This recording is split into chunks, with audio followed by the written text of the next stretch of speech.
Milenio 3, en la cadena SER, con Iker Jiménez. Tengo en mis manos un libro de portada amarillenta, hojas aún más amarillentas y apergaminadas, que dice lo siguiente: Índice de los libros prohibidos por el Santo Oficio de la Inquisición Española, desde su primer decreto hasta el último, que expidió en 29 de mayo de 1819, con licencia y aprobación, por supuesto, de la autoridad eclesiástica. Madrid, imprenta de Antonio Pérez, 1873. Esta noche hablamos de libros, de sentencias, de humo de hogueras, de leyenda, de ficción, de exageraciones. La palabra Inquisición ha estado presente toda esta semana con más fuerza que nunca, por muy diversos motivos y de muy diversas maneras. Nosotros simplemente queremos separar paja y grano y conocer la historia de una de esas palabras que todavía muchas personas las llenan de miedo. Se habla de el último papa y enseguida también se le ha adjudicado una cosa que es real, que es cierta, su pertenencia a la Congregación para la Doctrina de la Fe. No pocas personas nos han preguntado, ¿pero eso es la moderna Inquisición? Y nosotros le respondemos con, bueno, sea moderna, sea antigua, vamos a intentar aprender de una parte de nuestra historia. ¿Se quemó a tanta gente? ¿Cuáles eran las normas? ¿También se quemó impresores por escribir lo que estaba prohibido? ¿Se exageraron los hechos? ¿Es cierto que la Inquisición española fue mucho más suave que la del resto de Europa? ¿Y por qué nos queda a nosotros la leyenda negra? Comenzamos. Antes de nada me gustaría, porque estoy convencido de que muchísimos amigos de Milenio se lo están preguntando, saber si todo eso de la profecía de San Malaquías era cierto o no. Hemos sondeado a un montón de amigos. Nos quedamos, por ejemplo, con la palabra precisa siempre del editor y escritor Sebastián Vázquez, además buen conocedor y editado muchos compendios sobre San Malaquías, Nostradamus. Parece ser, según se ha publicado, que San Malaquías ha vuelto a ser preciso. Nosotros, sinceramente, hace 2 semanas nos quedábamos con Tetamanzi, ese papable que tenía el olivo en su escudo. Imagino que ya todos sabéis, estáis al tanto de que San Malaquías, o Malaquías, hablaba de un olivo, la gloria del olivo, refiriéndose a este papa concreto que ahora tenemos. Hay muchas interpretaciones y han surgido noticias curiosas. Sebastián Vázquez nos hacía su reflexión. De un modo matemático, bien sabes tú, ¿no?, que las profecías de San Malaquías tampoco, digamos, son muy precisas, son más bien de un tono poético, pero sí es cierto que hay una singularidad con respecto al nuevo papa alemán, él con una tradición nórdica, y uno se puede preguntar qué puede tener esto relación con el olivo. Pues sí hay una curiosa, y que ya el oyente pues el juzgue. La Santa Inquisición pues tenía un escudo. En ese escudo, que hoy todavía puede verse en algunos pueblos de España, por ejemplo en la Alberca, tenía una cruz, una espada y una rama de olivo. Y como todo el mundo sabe, el nuevo papa, él fue durante muchísimos años la figura principal, el responsable de la Congregación para la Doctrina de la Fe, que es la forma moderna de llamar a la Santa Inquisición. Juanma Frasquet, que nos pone esta música maravillosa, Vangelis el Greco, otro de los personajes que también tuvo sus más y sus menos, como muchos artistas, con la Santa Inquisición, el Santo Oficio, los tribunales para los herejes, para combatir la herejía. Al parecer, Carmen, buenas madrugadas. Buenas madrugadas. Por supuesto, además de Juanma, Carlos Barroso y nuestra productora Katia Rocha. Bueno, primero, ante todo, porque ha habido muchas sugerencias en torno a lo de este nuevo papa que tenemos, el libro, porque hoy sí que es básico, clave, y lo vais a entender. Pues sí, que como siempre, líneas abiertas 7640, palabra clave, milenio, espacio y vuestras preguntas, lo que nos queráis preguntar o lo que nos queráis comentar. Vamos a sortear 3 ejemplares de Brujos, Reyes e Inquisidores. Está escrito por Emilio Ruiz Barrachina y está publicado por Belacqua. Vamos a hablar ahora mismo con el autor, un compendio impresionante que nos va a poner en órbita la nave del misterio para comprender qué es la Inquisición y adentrarnos en la historia. Yo te decía, Carmen, lo de El Olivo, porque también ha salido la noticia. Muchos interpretadores de Malaquías hablaban de la conexión entre benedictinos y Olivo, ¿verdad? Pues sí, la verdad es que sí, enseguida yo creo que la gente y los amigos de las profecías se pusieron a buscar qué relación tenía este papa. Porque todo el mundo se quedó un poco así como diciendo, bueno, Ratzinger no tiene nada que ver con el olivo. Sí, todo el mundo creía que era Tetamansi el que llevaba esos olivos en su escudo, pues el que según las profecías de San Malaquías iba a salir, pero al ir buscando sobre la relación del nuevo papa con el olivo, también hemos encontrado casualidades. Hemos encontrado que ese nombre, Benedicto XVI, era anunciado ya por los investigadores de profecías. Y por favor, siempre cuando acabe Milenio 3, no queremos que distraigáis vuestra atención. En cualquier buscador famoso de internet ponéis olivo más benedictinos, olivo más Benedicto, ¿vale? Porque os vais a encontrar sorpresas mucho antes de la proclamación de este papa, y es una manera gráfica de verlo y muy rápida. Había ya una conexión. Los benedictinos, San Benedicto, son conocidos como los olivetanos, la Orden del Olivo. Bueno, queremos vuestra opinión. Ahora saludamos a este gran experto, Emilio Ruiz Barrachina, periodista prestigioso que ha estado en medios como la BBC, trabajando en Colombia, autor de Brujos, Reyes e Inquisidores. Emilio, buenas noches. Hola, buenas noches, Iker. Parece ser que últimamente hay muchos trabajos revisionistas también. Tú pones una última lista que te aseguro que es impresionante. Bueno, pues un apéndice sobre inquisidores y sus víctimas. Los números están ahí. ¿Es más de lo que imaginamos? ¿Se ha exagerado la historia de la Inquisición o fue realmente tan brutal como comentas? Bueno, yo creo que la historia de la Inquisición hay que partir hablando de 2 inquisiciones. Hablemos de una Inquisición europea, que es la primera Inquisición, que es la que se hace, pues bueno, contra lo que ya sabemos, todos los grupos llamados herejes del mediodía francés, cátaros, valdenses, y esta es una Inquisición que tiene un número muy importante de víctimas en Europa, pero no en España.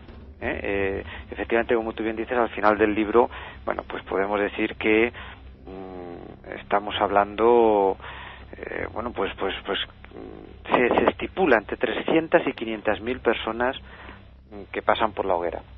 Que además es una Inquisición, fíjate, mucho más dura que la que hubo pues casi 2 siglos después en España, que es la Segunda Inquisición, la Inquisición española, y donde se persiguió con muchísimo más ahínco a brujas, brujos y otra serie de herejías que entonces se persiguieron, y que realmente después la leyenda negra se la ha llevado a la Inquisición española, porque ingleses, franceses y otros países, sabes que de estos temas de limpiar imagen saben mucho, y sin embargo en España, aunque también fue brutal, los índices de gente que pasa por la hoguera es mucho menor.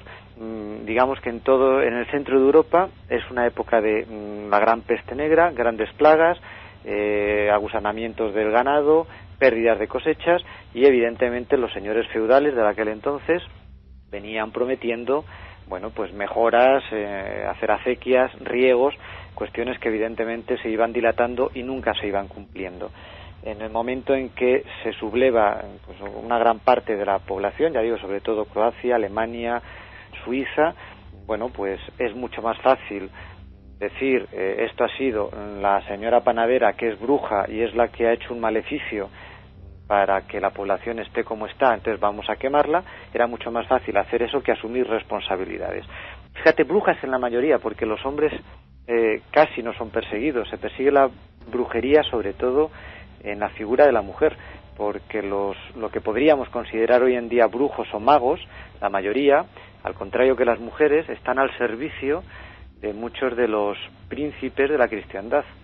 Hablas de quemados vivos, quemados en efigie, penitentes públicos. ¿Podéis explicarnos un poco la triple división, la triple diferencia? Sí, bueno, los quemados vivos no está tienen claro. explicación, gente que es condenada y que inmediatamente pasa a la hoguera. Los quemados en efigie son aquellos condenados por la Inquisición que o bien han muerto previamente en las cárceles inquisitoriales o están lo que llamaríamos juzgados en rebeldía, es decir, la Inquisición los juzga, los condena, pero no los han podido apresar porque están en paradero desconocido, que se dice. Y entonces la Inquisición lo que hacía era quemar un muñeco que se suponía que era su efigie, ¿no?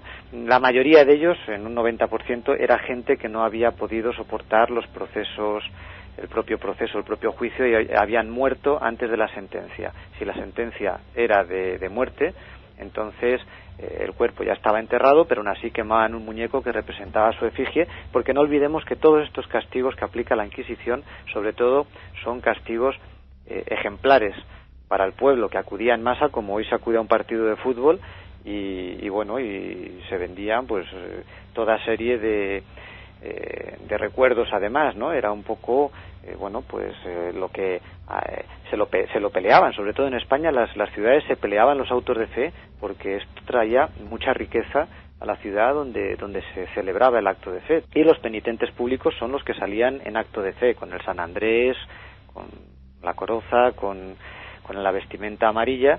Generalmente bueno, pues los paseaban por las calles para pintado en esta especie de hábito amarillo el pecado que habían cometido, y entonces la gente pues les insultaba y ellos iban rezando. Una vez que pasaba esto, pues generalmente, si no tenían otro proceso pendiente, eran liberados, y en la mayoría de los casos pues tenían que irse de esa ciudad a otra porque ahí no podían seguir viviendo, ¿no? Podríamos hablar de números globales, desde el nacimiento oficial, cuando los dominicos, cuando el nombre de Torquemada se convierte ya en célebre, ¿no? Sí, el primer gran inquisidor general fue Tomás de Torquemada, que estuvo pues hasta el año 1498. Desde 1480 a 1498 fue inquisidor Torquemada. Fue pues el que tiene el récord, ¿no? El triste récord de sentencias y gente quemada, porque él quemó vivas 8.800 personas, en efigie 6.500, y penitentes públicos salieron 90.004, es decir, un total de 105.304 personas que pasaron por estas primeras cárceles de la Inquisición en España. El último gran inquisidor fue Ramón José de Arce en 1808. Y bueno, fíjate la diferencia, no quemó vivo a nadie, solamente quemó a uno en efigie y tuvo 20 penitentes públicos. Pero las cifras globales sí son bastante dicientes, porque, por ejemplo, quemados vivos en total de estos años de la Inquisición, es decir, estamos hablando, como acabo de decir, desde 1480 hasta 1808, se quemaron vivas de 31.912 personas, en efigie se quemaron 17.659 y penitentes públicos fueron 291.450, es decir, 341.000 personas pasaron por los juicios inquisitoriales. Y es muy curioso comprobar en este apéndice que tú incluyes en tu libro Brujos, Reyes e Inquisidores, que ha editado Belacqua, cómo de repente hay periodos diversos en los cuales parece que se dulcifica, ¿no? Digamos la manera de juzgar de los inquisidores, y de repente surgen, pues no sé, otros inquisidores repentinos y en una época más o menos, bueno, pues relajada, como Diego de Arce y Reynoso o Diego Sarmiento Valladares, y de nuevo vuelven a subir las víctimas, los quemados vivos, los quemados en efigie. ¿Por qué? ¿Qué ocurría? La Inquisición también imagino que se transformaba y sufría sus propios cambios, ¿no? Claro, por un lado, bueno, pues es como estamos viviendo ahora con los papados, ¿no? Depende quién esté al frente o quién estaba en aquel entonces al frente de la Inquisición. Pero además esto estaba muy ligado con las necesidades económicas de la Iglesia y también de la corona. No olvidemos que la Inquisición, una de las penas o castigos es que al reo se le confiscaban sus bienes para que él mismo pagase su manutención dentro de la cárcel, y si los bienes no los tenía en dinero, se le confiscaban tierras que eran subastadas, y este dinero bueno, pues entraba a las arcas inquisitoriales y otra parte iba a la corona. Entonces, cuando la corona necesitaba también para las guerras, para para paliar sus gastos de corte y otro tipo de gastos, y igualmente a la Iglesia, pues entonces lo que hacían era subir el caso de juicios y llenaban las arcas, ¿no? Entonces vemos que la mayoría también de estos periodos coinciden con guerras, cuando España entraba en guerra con algún país, como con Inglaterra, con Francia, entonces generalmente subían los casos de juicios de la Inquisición y también la gente quemada, porque también se utilizó mucho la Inquisición para quitarse de medio gente que no interesaba. O sea, eso es otra de las partes que tuvo, ¿no? Como decía al principio, la Inquisición española fue mucho más interesada que la Inquisición europea. La Inquisición europea dijo, vamos a por las brujas, fueron a por ellas, quemaron entre 300.000 a 500.000 mujeres, son las cifras que se maneja, es un arco grande, pero no hay ningún dato definitivo, aunque desde luego menos de 300.000 no fueron. Y en España, sin embargo, las brujas se empezaron a perseguir. Hubo un gran juicio contra la brujería española, que fue el juicio de Logroño de 1610, pero apareció un inquisidor que se llamaba Salazar y Frías, que demostró que aquello había sido un montaje, además que era absurdo perseguir la brujería, porque era algo que en España no tenía ni pie ni cabeza. Evidentemente los inquisidores entonces también se dieron cuenta de otra cosa, y es que estas brujas, estas pobres señoras que mandaron a 31 a la hoguera en Logroño, no tenían dinero, no tenían con qué resarcir sus arcas, y seguir procedimientos por brujería no era rentable. Un proceso especialmente polémico el de Logroño, ¿verdad, Emilio? Sí, muy polémico, además por la forma en que se hizo, porque sacaron a 2 niñas a la plaza, que fueron las que identificaron a las brujas y les miraban en los ojos a ver si tenían un sapo dibujado. Fue una cosa que hoy por hoy pues no habría cómo calificarlo, ¿no? Pero lo que sí es cierto es que este Salazar y Frías convenció tanto al inquisidor general como al Papa de que los procesos por brujería en España eran absurdos, y por eso en España casi no se queman brujas. Sin embargo, sí se persiguió a los que tenían dinero, que en principio fueron los judíos y posteriormente los moriscos. Estos sí llenaban las arcas del Estado, ¿no? Oye, ¿qué ciudad de España destacarías? ¿Qué lugar concreto, pues quizá con una leyenda o con una historia más repetida o más terrible en cuanto a autos de fe? Realmente la palma en autos de fe se la llevan 3 ciudades españolas, que son Valladolid, Madrid y Sevilla. Son las 3 ciudades donde más actos hay, porque era donde acudía más gente y pues como he dicho antes, donde se generaba también más negocio, ¿no?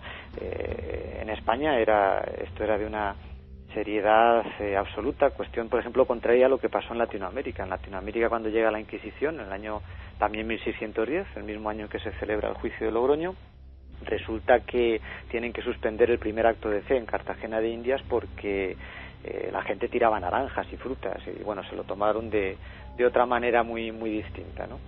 Qué curioso, porque hablas también en este libro del el proceso de viaje de la Inquisición al Nuevo Mundo, y también de la Inquisición hoy, vamos a decirlo. Mira, yo tengo aquí, por ejemplo, el famoso facsímil de los índices de libros prohibidos. Imagino que contra los libros también hubo cierta cruzada, y le sorprende a uno desde fuera,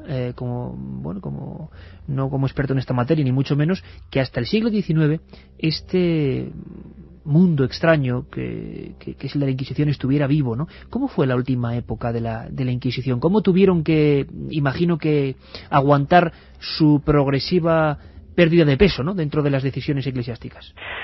Sin embargo, los últimos años fueron más un intento de control político que de control religioso, y después pues pasa a ser lo que hoy conocemos como la institución, el control de la doctrina de la fe, del que pues curiosamente ahora el nuevo Papa era el director. Ha pasado una cosa curiosa, y es que, y no pasaba hacía muchísimo tiempo, casi que desde la Edad Media, y es que se ha vuelto a nombrar un inquisidor general, aunque ahora ya no se llame así, pero un inquisidor general se ha vuelto a nombrar Papa. Esto no pasaba, pues así ya no tengo aquí el dato exactamente cuál fue el último inquisidor general nombrado Papa, pero casi estamos hablando de la Edad Media, ¿Qué tiene que ver exactamente con esta Inquisición de la que estamos hablando, Emilio? ¿Podrías...? Tiene que ver todo en cuanto a que Pablo VI, estamos hablando de una época muy recientemente, Pablo VI a finales de 1965 cambia el nombre de Santo Oficio Romano y lo cambia por el de Congregación para la Doctrina de la Fe. O sea que estamos hablando de hace nada, 1965. Entonces es la misma, el Santo Oficio Romano, que se llamaba hasta entonces, es decir, la Inquisición, que, hombre, cambia de nombres y ya había cambiado de métodos, evidentemente, ¿no? Hace ya mucho tiempo que no se quema a nadie, bueno, mucho, estamos hablando de 1808, que tampoco está tan lejos, pero la institución es la misma y las funciones que tiene son las mismas. Lo que sucede es que, bueno, ahora se utilizan métodos más sutiles. Ahí lo dejamos, Emilio Ruiz Barrachina, autor de Brujos, Reyes e Inquisidores, una manera de verdad absolutamente didáctica y apasionante de recordar unos tiempos que, como bien decía el autor, pues no son tan lejanos, sobrecoge ver algunos datos, algunas fechas, algunos índices de libros prohibidos, por ejemplo. Ha sido un verdadero placer, Emilio, hablar contigo y te esperamos muy pronto aquí en el Estudio 1, ¿eh? Con mucho gusto, Iker. Un abrazo, Emilio. Otro para vosotros, gracias. Milenio 3. Vamos con mensajes que nos llegan al 7640, ya sabéis, palabra clave milenio, y el sorteo, pues nos acaba de hablar Emilio Ruiz Barrachina y sorteamos su libro. 3 ejemplares, Brujos, Reyes e Inquisidores. Un amigo que nos dice, es Patricia, y nos dice: me encanta el tema de hoy, siempre he querido ser bruja, el gato negro, Zugarramurdi, lugar mágico. Pues de eso vamos a hablar, Zugarramurdi, lo que pasó, la leyenda y la realidad. También vamos con cifras. La hora de la fumata blanca fue a las 17:50. Sus cifras vuelven a dar 13. Puede estar relacionado con esa cifra. Manu desde Vigo nos lo dice. Igual que la muerte del Papa, ¿no? ¿Es cierto que la Iglesia se quedaba con los bienes de los condenados? Pues parece ser que sí. Os pasáis 3 pueblos dando por hecho la equivalencia entre el nuevo Papa y la Inquisición. A lo sumo es la opinión de extremistas. ¿No ves? Yo ya he dicho desde el principio, pero creo que eso da igual. Y por supuesto tenéis libertad para pensar lo que queráis. Lo que pasa es que ha sido el máximo comisario de esa institución, que era la antigua Inquisición. Lo que no queremos decir es que sea un inquisidor como eran los antiguos, como por ejemplo Torquemada, del que vamos a saber también muchas cosas. A cada uno lo que estamos haciendo es informar de un tema que ahora, por esta circunstancia, interesa a la gente. Hola, soy Jorge de Tenerife. Una vez estuve en un convento de benedictinos y me sorprendió la cantidad de imágenes con espadas e imágenes sangrientas que había. Los benedictinos, de nuevo protagonistas por el nombre, Benedicto XVI. ¿Tendrá algo que ver con el olivo? La gente estará opinando de todo, imagino, Carmen. Pues sí. Jordi nos dice: me gustaría saber algo de los autos de fe como el de Logroño. Bueno, pues precisamente con ese auto de fe, porque las brujas de Zugarramurdi fueron quemadas, pero en Logroño. Vamos a hablar en la siguiente hora. Ahora, los servicios informativos. Volvemos. 2:07, siempre en vivo, siempre en directo. 15,7 grados en el exterior de la Gran Vía. Lugar de despegue y aterrizaje de esta nave del misterio, que se encuentra ahora mismo viajando unos 5 siglos en busca de los orígenes de la Inquisición. Antes queremos preguntar, y por aquello de evitar suspicacias que son normales, porque nosotros somos absolutamente respetuosos con todo, pero no nos inventamos aquí lo de la Inquisición, ni mucho menos. Cada uno tenía su cargo, no quiere decir nada para la labor que voy a desempeñar, que ojalá sea maravillosa, pero era así, la Congregación para la Doctrina de la Fe. Algo que, como les he explicado Emilio Ruiz Barrachina, autor del libro que sorteamos, es, digamos, la fase moderna de este tema que nos dejó una mala imagen en general. De ahí sale también la historia de la leyenda negra. Le hemos preguntado a uno de los máximos, si no el experto más referido, importante, en asuntos de política vaticana, Eric Frattini, que fue el que nos adelantó lo de el olivo en el escudo de Tetamán, si os acordáis. Eric Frattini ha hecho, uno de sus últimos libros muy polémico, es La Santa Alianza, siglos de espionaje vaticano. Le preguntábamos a él que está allí, que sigue las noticias desde allí, que conoce a los protagonistas de primera manera, pues, ¿qué hay de cierto en torno a eso de la Inquisición moderna? Le escuchamos. Ha sido un hombre muy duro como prefecto para la Congregación de la Doctrina de la Fe, ha sido el azote de la Iglesia Católica contra la Teología de la Liberación. Hay, entre sus víctimas está, por ejemplo, Leonardo Boff, está Hans Küng, está Jacques Dupuis, muchos teólogos de la Teología de la Liberación que han sido cortados absolutamente de cuajo por el cardenal Ratzinger, ahora Benedicto XVI. Yo no soy muy optimista, principalmente porque hay mucha gente que me dice de Juan Pablo II también se decía, pero el problema es que cuando el cardenal Karol Wojtyła salió elegido papa, conocíamos muy poco sobre Karol Wojtyła. En cambio, sobre Ratzinger conocemos mucho, pues simplemente porque lleva 24 años como prefecto para la Congregación de la Doctrina de la Fe y ha dejado mucho escrito. Cosas escritas que a veces cambian, varían. Hace años eran prohibidas, quemadas, pilas inquisitoriales de libros. Es una historia bien curiosa. Congregación para la Doctrina de la Fe. ¿Qué es exactamente? ¿Qué es lo que hace ahora mismo? ¿En qué manos va a quedar? La Congregación para la Doctrina de la Fe cambia de nombre con Pío IX. Estamos hablando del Papa, que el último Papa del siglo XIX se llamaba Santo Oficio, porque sabes que la Inquisición se ya empezó a llamar Santo Oficio, digamos como una forma de suavizar, digamos, lo que era, lo duro que era, y del recuerdo a todo el mundo de la Inquisición. Se llamó el Santo Oficio y a finales del siglo XIX es cuando cambia de nombre por Congregación para la Doctrina de la Fe, que es como se llama actualmente, pero en síntesis es lo mismo, es decir, son los guardianes de la doctrina de la fe. Sigue siendo en tribunales, sigue siendo juicios abiertos, es decir, a Hans Kuhn, por ejemplo, a todos los teólogos castigados por la Congregación para la Doctrina de la Fe, se les abre un juicio, en un juicio en el que, curiosamente, no es un juicio como todos sabemos con un abogado defensor, un fiscal, no, aquí solamente es fiscal que pertenece al departamento, a la sección jurídica de la Congregación para la Doctrina de la Fe. Y en el otro lado está el supuesto acusado, al que se le recrimina pues el haber salido de la, digamos, de la teología y de la doctrina de la fe marcada por el Vaticano. Él es el que tiene que plantear, como en la antigua Inquisición, él es el que tiene que plantear cuál es su debate para haberse salido de la doctrina marcada por la Iglesia Católica. Pero son juicios exactamente iguales, con condenas exactamente iguales, es decir, al señor Hans Kuhn no se le detiene ni se le ordena ni se le condena a 20 años de cárcel, pero lo que sí se le dice es que, por ejemplo, tiene prohibido absolutamente dar teología, impartir teología en las universidades o colegios católicos, por ejemplo. Pero yo creo que hay que ir mucho más atrás, que la nave del misterio tiene que viajar en el tiempo, como suele hacer, porque la imagen que se nos queda es otra muy distinta. Juanma Frasquet, nuestro comandante, nunca hace nada por casualidad ni por azar, y si está poniendo una banda sonora que es El nombre de la rosa, es por algo, porque es una película, ¿verdad, Carmen?, que a todos nos dejó una serie de imágenes, bueno, cuando menos que se han quedado grabadas, ¿no? Hace 20 años casi que se filmó esa película. Las quemas, los autos de fe, nos preguntabais por ellos a través del 7640. En eso nos sumergimos.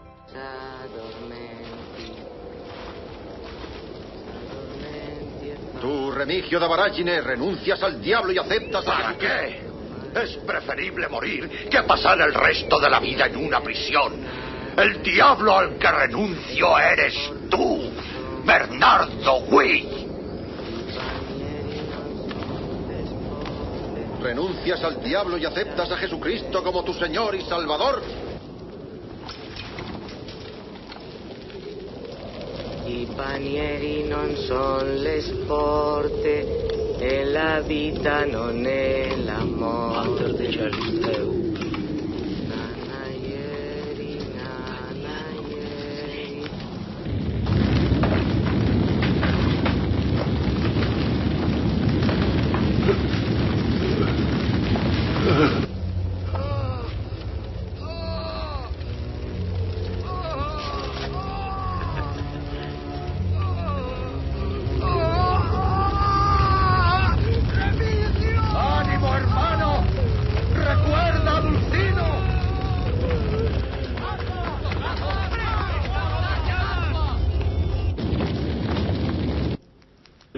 Crepitaban las llamas en este auto de fe contra una de tantas herejías que surgían en aquella Europa oscura, los dulcinistas.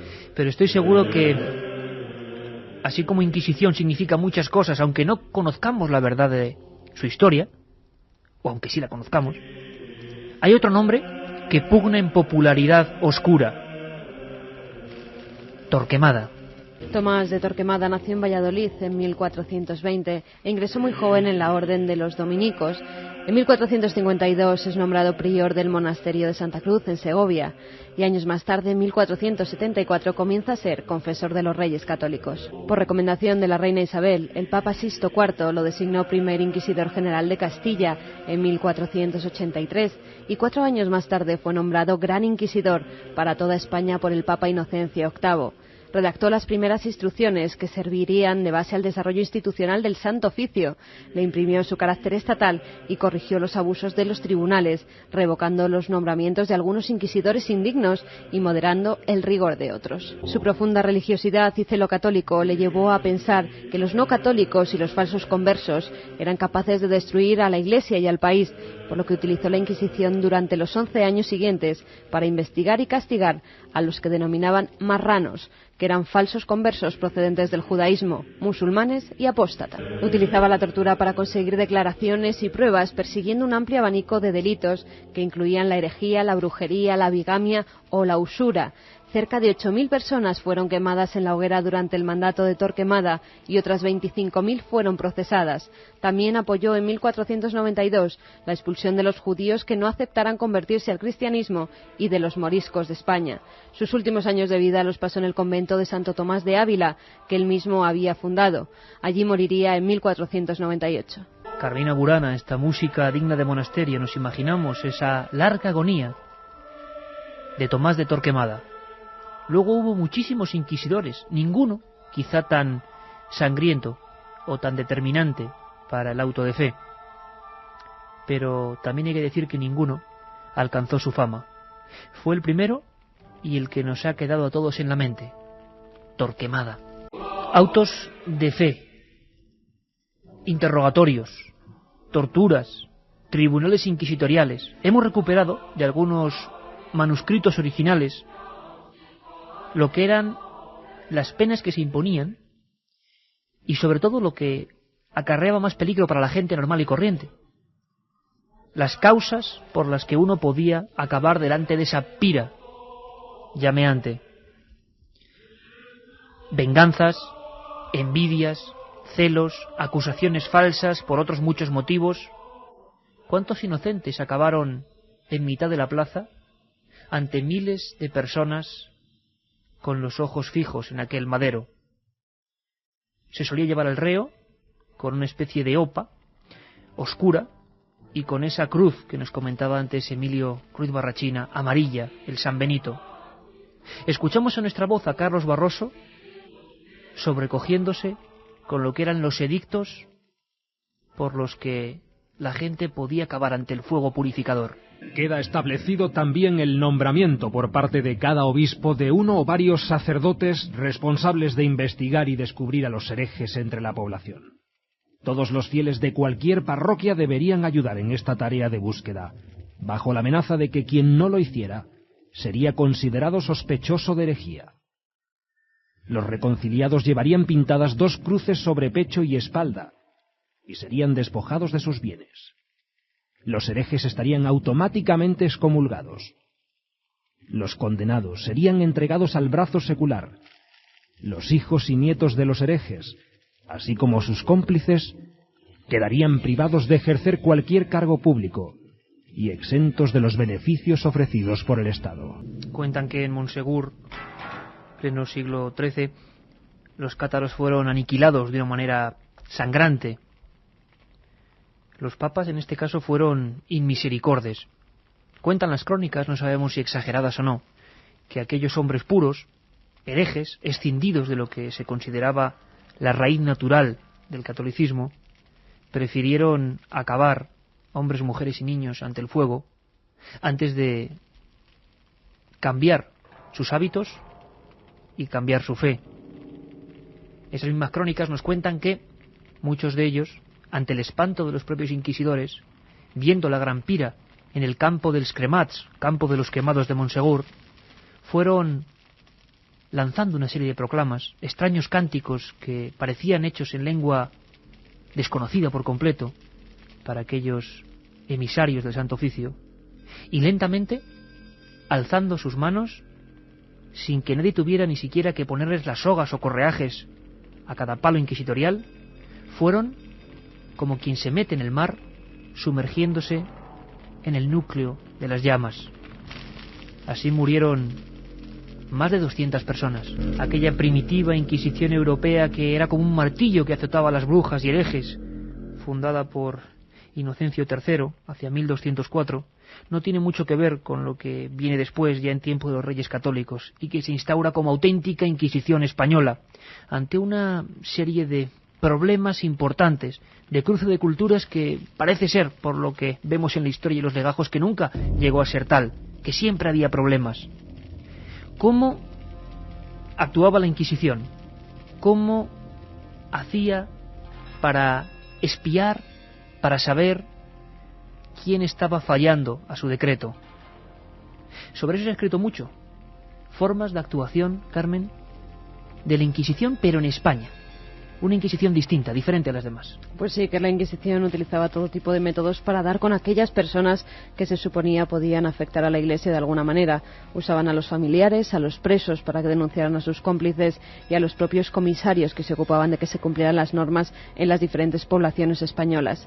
Los inquisidores iniciaban las actuaciones procesales contra los presuntos herejes y el proceso Iker se podía presentar de dos formas, o por denuncia o por encuesta.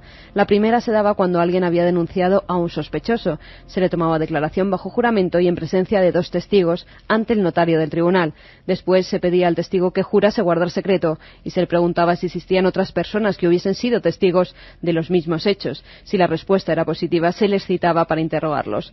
Para la relación de los procesos se necesitaban 3 testimonios claros y creíbles, pero en la mayor parte de los casos, pues estos no existían. La segunda forma, por encuesta, se daba cuando, sin existir denuncia, había un rumor fundamentado en alguna localidad sobre actos contrarios a la fe, habiendo sido esto confirmado por personas honradas y entendidas en la materia. Así, un notario redactaba un documento en presencia de 2 testigos. Las pruebas se entregaban a los calificadores, que solían ser teólogos, y estos actuaban como censores para determinar si los cargos constituían alguna forma de herejía. He ahí la palabra clave, herejía, y nada más hereje, por lo menos el inicio, en los primeros 2 siglos de Inquisición, que las brujas. No solo en España, sino en toda Europa, las brujas se convirtieron en personajes que concentraban en su anatomía todos los males de lo que era el acercamiento al príncipe de las tinieblas, a Satanás. Se hicieron libros como el Malleus Maleficarum, como el Martillo de las Brujas, auténticos compendios, guías muy exactas, muy precisas, para denunciar a esas señoras, que para muchos eran simplemente curanderas. Otras, sin embargo, llegaban a una cosa que odiaban los inquisidores, algo que hoy conocemos como aquelarre. En ocasiones el cine, diversas películas, nos han trasladado cómo podía ser uno de estos primeros juicios o primeros interrogatorios a personas acusadas de brujería. Fijaos, y fíjate, Carmen, lo curioso, y es que tú podías perfectamente no ser ninguna bruja, sino haber sido sorprendida en un lugar donde se hacía el sabbat, aunque no hubiese nadie. Eso ya era sospechoso. Cualquier motivo servía para denunciar a alguien. ¿Os imagináis? Tal y como es la gente, tal y como campa la hipocresía en todos los ámbitos de la sociedad y no ahora en el siglo XXI, ¿os imagináis cuánta injusticia? Dios salve al rey. Que dé comienzo el proceso. Con el permiso de vuestra señoría, el Tribunal de Justicia de la Corona procede contra la acusada, soltera, perteneciente al distrito de Rainsford, condado de Wessex. Acusación: prácticas de brujería.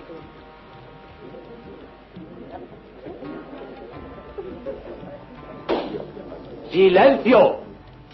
Con el permiso de vuestra señoría, la corona va a demostrar que esta mujer, Alicia Gray, se dedica a prácticas prohibidas por nuestra religión y contrarias a la ley. Estos son los cargos. El 1 de mayo fue sorprendida en un lugar donde se practicaban ritos paganos en compañía de un tal Peter Capel, sospechoso de dedicarse a la magia negra. Y vamos con mensajes que nos llegan al 7640. Ya sabéis que sorteamos ese libro Brujos, Reyes e Inquisidores de la editorial Belacqua. Se me pone la carne de gallina. Pensé hasta ahora que San Malaquías esta vez se había equivocado, nos decía Magdalena Medina desde Medina del Campo, Valladolid. Lo del olivo puede ser por el Partido Socialista Italiano, que este año puede haber elecciones anticipadas. Les llaman el Partido del Olivo. Soy de la Puebla de Montalbán, en Toledo, y allí el último fin de semana de agosto se saca a la calle un auto de fe de la Santa Inquisición. Toledo, uno de los lugares, Carmen, donde más autos de fe multitudinarios hubo. vamos a repasar lo que fueron los puntos negros o claves donde la Inquisición hizo de las suyas en este país. Inquisición, solo nombrarla trae a la mente persecución, dolor y ejecución. Terrible error de la Iglesia, nos dice Aira desde Puerto Llano. No solo los judíos, brujas y moros, los cristianos evangélicos, protestantes, también fuimos asesinados por el Santo Oficio Católico, nos dice Tony desde Valencia. ¿Y qué se supone que persigue la actual Inquisición? Nos preguntan. Creo que la Inquisición ha regresado. No me gusta este Papa, nos dice Javi desde Barcelona. ¿Por qué este Papa, al hacer el Camino de Santiago, mandó una postal a un hospitalero firmando y a continuación pone futuro Papa Benedicto XVI? Bueno, pero sobre esto hay mucha polémica, ¿no? Sí, hay mucha polémica y desde el obispado. Además, han negado que esto fuera cierto. Bueno, también no lo van a decir. No van a decir que es porque la arrogancia en un Papa es lo que menos se perdona. Pero dicen además que nunca ha hecho este Papa el Camino de Santiago y que es más, que preguntó cuando estaban reunidos en el Vaticano sobre el Camino de Santiago porque tenía muchas ganas de hacerlo. Pero sí que estuvo en la zona, eso es cierto. ¿En la zona, sí? Pregunta 7640. Carmen, hay un nombre, estamos recorriendo los elementos básicos para aprender. Inquisición, Torquemada. Ahora escuchábamos, nos ponía Juanma un trozo de un juicio a brujas. Pero si hay otro nombre sobre proceso a brujas, sobre pueblo relativo a brujas, ese es Zugarramurdi, ¿no? Por excelencia. Zugarramurdi, los ecos de lo que pasó aún no se han olvidado. Pero seguro que muchos os vais a sorprender cuando sepáis que en Zugarramurdi no se quemó a ninguna bruja. No fue en Zugarramurdi. En Zugarramurdi, en Navarra, hay una cueva que guarda oscuros secretos. Un camino arbolado conduce a la gruta del Aquelarre. En su entrada, un tablón a modo de cartel anunciador recuerda el auto de fe por el que 40 mujeres y hombres fueron condenados por la Inquisición acusados de brujería. Allí están sus nombres, sus edades, entre los 20 y los 90 años, el grado de participación en los delitos. Se les acusó de vampirismo, de necrofagia y de provocar desastres naturales, así como la sentencia condenatoria. Junto al río del infierno, cuentan que en el siglo XVII se reunían por allí mujeres y hombres que celebraban ritos orgiásticos en honor de Satán. Ninguno de ellos se salvó del brazo férreo y firme de la Iglesia, que llegó a establecer un tribunal específico de la Santa Inquisición en la ciudad de Logroño. En noviembre de 1610, el Santo Oficio condenó a unas 40 personas por adorar al diablo y practicar brujería en esa cueva. 6 de ellas fueron llevadas directamente a la hoguera, y otras 5, que habían muerto durante los crueles y brutales interrogatorios, también estuvieron en la pira ardiendo, representadas por muñecos de paja. Sus nombres: María Bazán, María de Arburu, Petri de Julián Gorena, María de Chaute. Y sus gritos todavía los arrastra el viento de Zugarramurdi, entre los verdes prados y las altas montañas que se extienden a pocos kilómetros del mar Cantábrico. Zugarramurdi. Todavía se puede, por supuesto, visitar y pasear tranquilamente por las mismas veredas, cuevas, ríos, donde hacían sus prácticas, sus aquelarres, sus ungüentos para curar muchas veces aquellas brujas. Quizá uno de los máximos especialistas es José Dueso, que ha pasado gran parte de su vida investigando las claves de Zugarramurdi, sacando documentos interesantísimos para demostrar que aquello fue un desastre increíble, un desastre llevado en Logroño a cabo en 1610, que provocó serias disputas entre la propia Inquisición. Es decir, muchos de los ejecutores del Santo Oficio vieron que aquello era una gran barbaridad, que no se podía seguir por aquel camino. Sin embargo, otra parte, otro sector, otro núcleo duro, decían que sí, que eso era un castigo ejemplarizante. José Dueso ha hecho estudios sobre el aquelarre vasco, ha publicado antropología de las brujas vascas, guías mágicas de toda esa zona precisa del norte de Navarra. ¿Qué pasó en Zugarramurdi? Hay mucha leyenda y hay mucha realidad. Es que Zugarramurdi es el nombre mágico que viene a todo el mundo, pero no solo a nivel del País Vasco, sino a nivel de toda la brujería en toda España y fuera de España incluso, ¿no? Y te digo por qué. Porque normalmente se suele enfocar mal el asunto del proceso de Zugarramurdi. El proceso de Zugarramurdi, que tuvo lugar en 1610, como la mayoría de los que nos oyen deben haberlo oído seguramente alguna vez, fue un proceso de la Inquisición contra brujas en Logroño. Eran brujas del norte de Navarra, fundamentalmente por eso, de la zona de Zugarramurdi, por eso el nombre de proceso de las brujas de Zugarramurdi. Pero la verdad es que la diócesis de la Inquisición abarcaba Burgos, abarcaba todo el País Vasco, toda Navarra, La Rioja, incluso parte de Aragón, con lo cual nos encontramos, y Cantabria, perdón, había incluso acusados, involucrados de todos estos sitios, ¿no? Pero curiosamente, contra lo que la gente piensa, gracias a ese proceso de la Inquisición, se acaban los procesos contra las brujas, tanto de la Inquisición como de los civiles. Estoy seguro que esto no era muy conocido. Gracias a un proceso tan célebre como el de la muerte y quema en pira inquisitorial de las brujas de Zugarramurdi, a partir de ahí no es que se asfixie más a las amigas de Satán, como se decía, sino que precisamente se toma muy en cuenta que se ha hecho una injusticia y empiezan a verlas con otros ojos.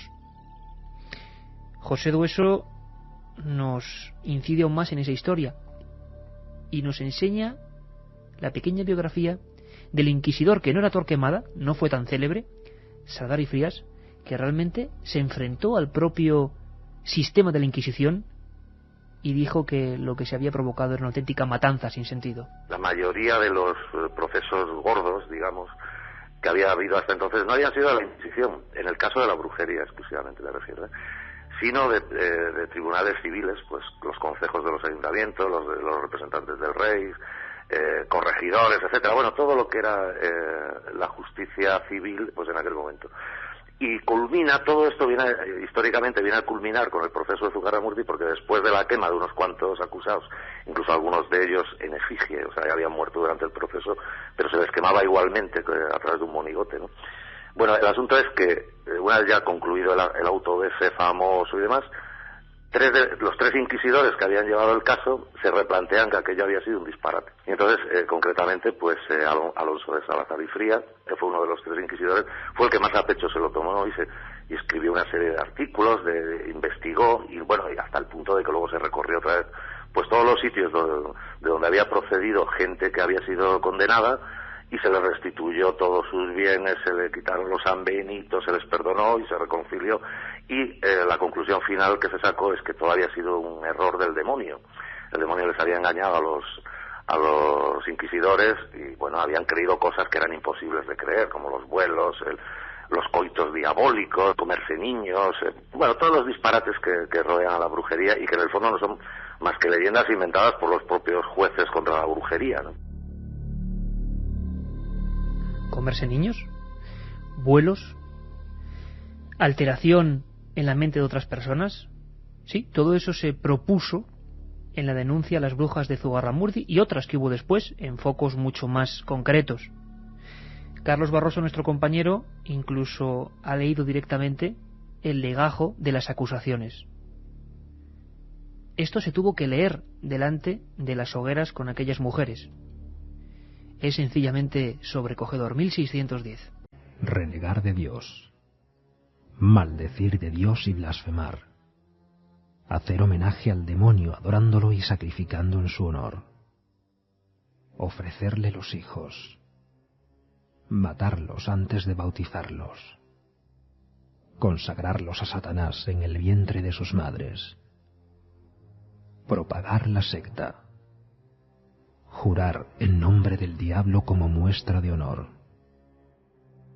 cometer incesto, matar al prójimo y a los niños pequeños para hacer cocimiento, comer carne humana y beber sangre, así como desenterrar a los muertos, matar por medio de venenos y sortilegios, matar ganado, llevar la esterilidad a los campos y el hambre a las ciudades,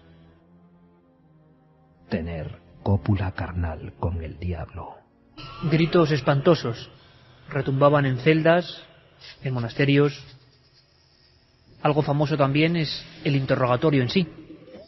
Imagino que se ha fantaseado mucho, que se ha agregado parte de esa leyenda negra, Había 3 formas, Carmen, que eran básicas o que por lo menos han pasado a la negra celebridad de la Inquisición, ¿no? Sí, en España utilizaban 3 formas los inquisidores para torturar a los reos. Una era el cordel. Consistía en sujetar al preso sobre un banco y atarle los brazos y las piernas. Se le daban hasta 16 vueltas de cordel durante los interrogatorios. Otra era el agua y el potro o burro. Se aplicaba cuando fallaba el método anterior. Se sujetaba al acusado a una tabla ancha y acanalada, sostenida sobre 4 patas, a las que se ataban las piernas y los brazos. Se comenzaba apretando los miembros con argollas llamadas garrotillos. Luego se tapaba la cara del reo con un paño fino y denso, al que llamaban toca, y se le echaba agua por encima. Así el torturado no podía tragar ni respirar. Los garrotillos y la toca se iban alternando a lo largo de la sesión. Y por último estaba la garrucha. Se empleaba solo en algunos tribunales. Se ataba al acusado las manos por encima de la cabeza a una cuerda que colgaba de una polea suspendida del techo. Se le izaba y ya en lo alto se le dejaba caer violentamente, pero sin que llegara a tocar el suelo, lo que producía una sacudida muy dolorosa. Algunas veces además le añadían algún peso a los pies. Os recomiendo, yo no sé si seguirá todavía, en la maravillosa villa de Santillana del Mar, en Cantabria, una exposición que pudimos ver sobre los objetos todavía recuperados de varias colecciones personales de la Inquisición española. Sí que debe seguir porque algún amigo del 7640 nos lo ha dicho. Pues recomendable totalmente. Terrible ver, por ejemplo, a la dama de Nuremberg, esa especie de sarcófago donde se metía a las personas. Esto ya era procedimiento absolutamente, refinado, ¿no? Y esa especie de mujer con efigie egipcia, por dentro iban sacando una serie de pinchos que además tocaba, fijaos, imaginaos la tortura de la gente que murió así, puntos no vitales. Estaba todo perfectamente previsto para que esa especie de ganzúas se metieran en la carne, provocando una lentísima agonía de días enteros. Tribunales inquisitoriales en España, Carmen. Ha habido puntos muy diversos, ciudades que tienen mala fama y que luego no fue tanto o tantas las quemas que se hicieron allí, sin embargo otras más desconocidas, donde sí que hubo una total represión de lo que fuese la herejía, el protestantismo, otras etnias y religiones distintas. Pues sí, durante los primeros años de la Inquisición hubo diversos tribunales inquisitoriales en España, pero a partir de 1570 es ya cuando quedan establecidos en 15 lugares. O sea, 15 sitios, 15, digamos, cabezas de partido inquisitorial desde donde se van haciendo esos actos de fe, ¿no? Autos de fe, perdón. Estaba el de Santiago de Compostela, que se ocupaba de los casos surgidos en Galicia y Asturias. El Tribunal de Valladolid, que se ocupaba de los casos del antiguo Reino de León y de gran parte de lo que se denominaba Castilla la Vieja. El de Logroño, que tenía en su cargo la guarda de la fe en La Rioja, Navarra, el País Vasco y Cantabria. Donde se ejecutó a las brujas de Zugarramurdi. El de Zaragoza, que se ocupaba de las causas aragonesas. En Barcelona, al que correspondían los casos catalanes y del Rosellón, mientras este perteneció a la corona española.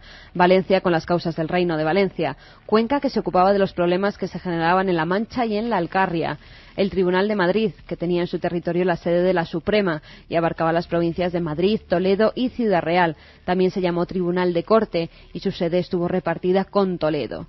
El de Llerena se ocupaba de la totalidad de Extremadura y llegaba hasta las Batuecas. De Llerena me gustaría hacer el apunte que hace unos 25 años, en una de las torres, y quizá hay amigos de Llerena en el 7640 que nos lo puedan confirmar, se descubren 400 momias rellenando una torre entera. Y cuando salen a la luz, después de varias paletadas y varios picos troceando el suelo, los rostros son terroríficos. Los rostros son de gente que ha muerto de una manera violentísima, apergaminados, hay incluso niños. Es una imagen que además enseguida se borró, se dejó de hablar de ello, las momias de Llerena, y la última hipótesis era de un lugar, una especie de fosa común de la Inquisición, y que por los componentes precisos del clima en esa zona de España se conservaron momificados. Sí, las expresiones, como decía, sí que eran terroríficas cuando vimos esas fotografías.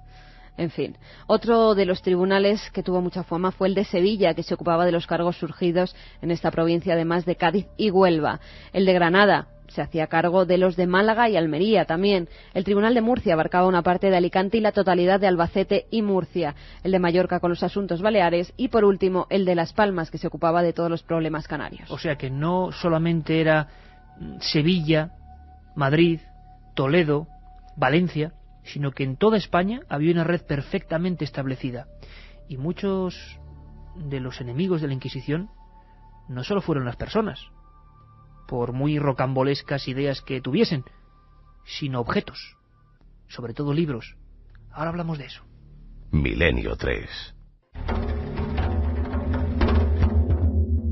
La otra realidad. Fenómenos extraños. Milenio 3. En la SER. Mensajes que nos llegan al 7640, como el de Diego, que dice: ¿se conserva hoy el libro El martillo de las brujas de Institor y Sprenger? Se conservan. Hay ediciones además facsímiles que os recomiendo. Hay una editorial en Valladolid, que lo decimos porque además está haciendo una grandísima labor, que es Maxtor, exactamente, donde por cierto siempre que vamos a Valladolid queda gran parte de nuestro pecunio, porque han hecho facsímiles como el que tengo aquí, de los libros prohibidos. Merecen mucho la pena porque son libros inencontrables. En Teberga, Asturias, tenemos las momias de 2 inquisidores que, aunque murieron con años de diferencia, se enterraron separados. Ambos se momificaron y están expuestos. Qué curioso, en Teberga, en Cantabria, Teberga, Asturias, 2 inquisidores momificados. Curiosísimo. Por fin, hacía tiempo que prometisteis este programa, Iker. Ya era hora de hablar de uno de los grandes tabús de la Iglesia. Seguís siendo el referente. Pues aquí no hay tabús, ya lo La sabéis. Inquisición española fue más un instrumento político para dar cohesión religiosa ante la aparición de los reformadores protestantes, nos dice Luis desde Burgos. Pues algo de hecho también había, por supuesto. La Iglesia siempre ha gobernado bajo el velo del miedo. La Inquisición era su arma. Tony de Mallorca: la Inquisición, creo, no desapareció jamás. Moderna, escondida, pero existe. Siempre lo he creído. Bueno, yo lo que creo también, y seguimos recibiendo vuestros mensajes, es que la leyenda negra, como decía antes Emilio Ruiz Barrachina en la entrevista, otros países saben muy bien lavar sus trapos sucios, y se nos ha quedado la imagen de la Inquisición española, y es muy curioso ver cómo autores ingleses, franceses, y no sé, yo nunca he pecado de chauvinista precisamente, pero hacen grandes tochos de la terrible Inquisición española, y había que preguntarle por la suya, porque la suya mató 12 veces más personas, por ejemplo. Lo que no sé es por qué nosotros nos hemos quedado con eso, quizá por supuesto por la longevidad, y es que hasta el siglo XIX, la Inquisición pura y dura, estaba, por ejemplo, diciendo lo que había que leer y lo que no. En El nombre de la rosa nos lo explican perfectamente. Nuestra productora ha sacado un fragmento que seguro que es histórico para todos los que hemos visto esa maravilla de film. Los libros eran el mayor enemigo de todos. ¿Te das cuenta? Estamos en una de las mayores bibliotecas de toda la cristiandad. ¿Vamos a encontrar el libro que buscamos? ¿Con tiempo? Oh, el Beato de Liébana. Esto, Atso, es una obra maestra. Y esta es la versión comentada por Humberto da Bologna. ¿Cuántas salas más? ¿Cuántos libros más? A nadie debería prohibírsele consultar estos libros con toda libertad. Tal vez se los considera demasiado preciosos, demasiado frágiles. No es por eso. Es porque a menudo contienen un juicio diferente al nuestro. E ideas que podrían llevarnos a dudar de la infalibilidad de la palabra de Dios. Pues lo decía Sean Connery, libros que hacían dudar de la palabra de Dios, que hacían dudar sencillamente, y por lo tanto eran ocultos cuando no quemados. Muchos impresores célebres, sobre todo de Centro Europa, fueron pasto de las llamas, y precisamente para avivarlas se utilizó eso: legajos, libros. La imprenta fue un grandísimo enemigo. La imprenta supuso para los inquisidores el refuerzo de aquellas teorías, de la difusión de aquellas ideas paganas y heréticas. Nos lo cuenta pues la gran especialista en este tema en España, la historiadora Marri Bueno, que además, os lo adelanto, en apenas una semana saca en el AFE, en el Archivo del Misterio, un libro sorprendente, el único que se ha hecho en España sobre este tema: libros malditos. Marri. Bueno, pues ese problema empieza prácticamente de los mismos inicios de la aparición del libro. Mientras todo tipo de conocimientos, tanto ortodoxos como heterodoxos, porque siempre ha habido de todo tipo de conocimientos, pues mientras estos se transmitían a través de manuscritos, de copias que iban haciendo los monjes en los monasterios y que iban llevándose de unos a otros, pues el conocimiento estaba muy controlado y la circulación de ideas estaba muy controlada. Pero esto cambia en la segunda mitad del siglo XV, cuando Gutenberg inventa la imprenta. Entonces se ve que todo este tipo de conocimientos, ya no solamente científicos, sino religiosos, morales, políticos, filosóficos, todos estos conocimientos se van a poder difundir con muchísima rapidez. De hecho, la imprenta es una de las armas más poderosas que van a tener las personas a su alcance, ¿no? Pues para transmitir ideas. Y es desde esos primeros inicios cuando la Inquisición, ¿no? Que era podríamos llamarlo, ¿no? Entre comillas, el brazo armado de la Iglesia Católica, es entonces cuando la Inquisición ve el grave problema que hay en esta circulación de ideas a través de la letra impresa. Y es cuando empiezan a aparecer los primeros índices inquisitoriales, que se fechan en los primeros años del siglo XVI. Tengo en mis manos, lo decía, el índice de los libros prohibidos por el Santo Oficio. Fijaos la fecha, 29 de mayo de 1819 y ampliado hasta el fin de diciembre de 1872. 135 años. Hace 135 años tú abrías y lo tengo aquí mismo, lo abrimos y fijaos porque esto os va a gustar. Dice, punto 4 y clave de todo este libro, señales para la calidad de la censura, porque había diferentes tipos de censura.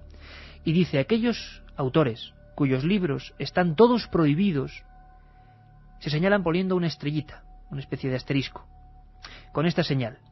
Los que están prohibidos, aun para los que tienen licencia de leer libros prohibidos, se señalan con una mano blanca.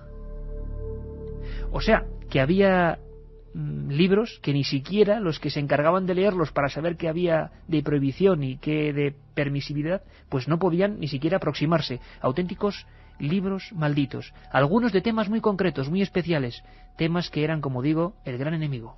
La primera y primordial de todas es el protestantismo. Puesto que, bueno, esta rama que surge del cristianismo en la primera mitad del siglo XVI va a tener la imprenta como un medio de difusión de sus conocimientos y de sus ideas, y el protestantismo, las doctrinas protestantes que se publican en forma de libros van a ser el punto de mira fundamental de la Inquisición. Pero también van a estar en ese punto de mira pues todos los libros relativos a la magia, a la fisonomía, a la alquimia, todo tipo de ideas que entrarían en el campo de la heterodoxia, ¿no? Ideas vinculadas tradicionalmente con lo que la Iglesia venía a llamar los adoradores de Satán, que no eran tan satánicos como se les pintaba, ¿no? Pero que tenían unas ideas que nada tenían que ver con las aceptadas, ¿no? Y las impuestas por la Iglesia Católica. Tener un libro, cualquier tipo de libro, ya no estoy hablando de un libro heterodoxo, tener cualquier tipo de libro ya era mal mirado. En España llegó un momento en el que la lectura era un problema. Leer, saber demasiado era un problema, puesto que nunca se sabía si lo que sabías era bueno o era malo. Esto iba, a juicio del inquisidor de turno, ¿no? Leer ya era motivo de que sospechasen de uno. A veces no solo el libro era lo prohibido, sino unas palabras. A veces se creía que había claves dentro de algunos escritos, y por eso se tachaban partes. Hoy, cuando acudimos a algunos de estos incunables que se pueden ver en diversos museos, nos encontramos con que algunas partes están misteriosamente amputadas. Personas que tenían autorización para leer los libros prohibidos, porque claro, para prohibir un libro había que saber cuál era su contenido. Y bueno, estas licencias casi siempre estaban en manos de religiosos, ¿no? Que eran los calificadores. Primero fueron dominicos y con posterioridad fueron los jesuitas. Estos calificadores del Santo Oficio eran los encargados de decir cuál obra podía leerse, cuál no podía leerse. De hecho, dentro de una misma obra incluso había párrafos que no se podían leer, aunque el resto de la obra sí que pudiera leerse. Entonces lo que se procedía a hacer era tachar las líneas, las líneas, los párrafos que se consideraban heréticos, ¿no? Hoy en día pues se pueden ver algunos de esos ejemplares, por ejemplo, en la Biblioteca Nacional, ¿no? Resulta muy curioso ver cómo están tachados encima con tinta, se va tachando cada una de las líneas consideradas heréticas. No sabías muy bien en cada momento cuál podía ser un libro prohibido y cuál podía no serlo, ¿no? Ya te digo, estaba a juicio del inquisidor, y a lo mejor una simple frase, una simple palabra interpretada de una manera extraña, pues ya entraba de lleno en el campo de la herejía, y por eso se podía llegar a prohibir una obra. Vamos con las penas. En este recorrido nos queda, pues qué ocurría con esas personas antes de ir a la hoguera, o si no iban a la hoguera, porque había otro tipo también de condenas. Carmen. Estaba también la absolución, y que algunos de los reos pues eran absueltos, pero aquellos que eran condenados se enfrentaban a penas pecuniarias. Sobre todo, Carmen, perdóname, porque algunos, digamos, que se retractaban de todo lo que habían hecho, ¿no?